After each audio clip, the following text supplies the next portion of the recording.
તો બીજી બાજુ સુરતના પૂર્ણા વિસ્તારમાં ખુફિયા બાતમીના આધારે એસઓજી પોલીસે દરોડા પાડી મેફેડ્રોન ડ્રગ્સની ગુપ્ત લેબોરેટરી ઝડપી પાડી।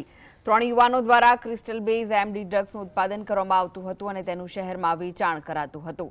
પોલીસે આખી લેબોરેટરી સહિત તમામ મુદ્દામાલ જપ્ત કર્યો અને 3 આરોપીઓની ધરપકડ કરી। આ કાર્યવાહીથી શહેરમાં ડ્રગ્સના વેચાણના નેટવર્કને મોટો ફટકો પડ્યો છે।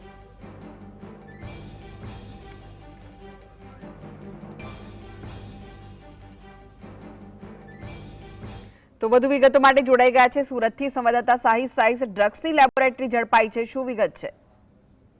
બિલકુલ, એસઓજી પોલીસને મળેલી માહિતીના આધારે પૂર્ણા વિસ્તારમાંથી ડ્રગ્સની લેબોરેટરી પકડી પાડવામાં આવી હતી, જેની અંદર એસઓજી પોલીસ દ્વારા અલગ અલગ જે મુદ્દામાલ છે તે કબજે કરી લેવામાં આવ્યો હતો। એટલું જ નહીં પરંતુ જે રીતના 2 લાખથી વધુનો મુદ્દામાલ એસઓજી પોલીસ દ્વારા કબજે કરવામાં આવ્યો છે। 3 જેટલા આરોપીઓની ધરપકડ કરવામાં આવી હતી। સાથે જ જે ડ્રગ્સની અંદર ઉપયોગમાં લેવાતા કેટલાક કેમિકલ પણ ઉપયોગમાં લેવામાં આવતા હતા તે પણ કબજે કરવામાં આવ્યા છે।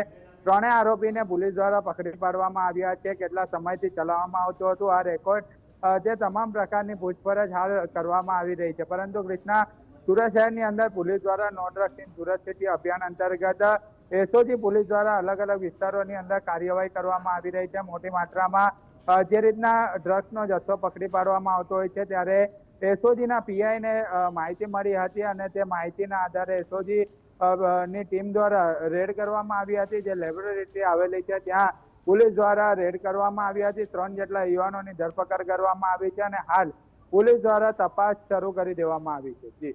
જી, આભાર સાહિસ સમગ્ર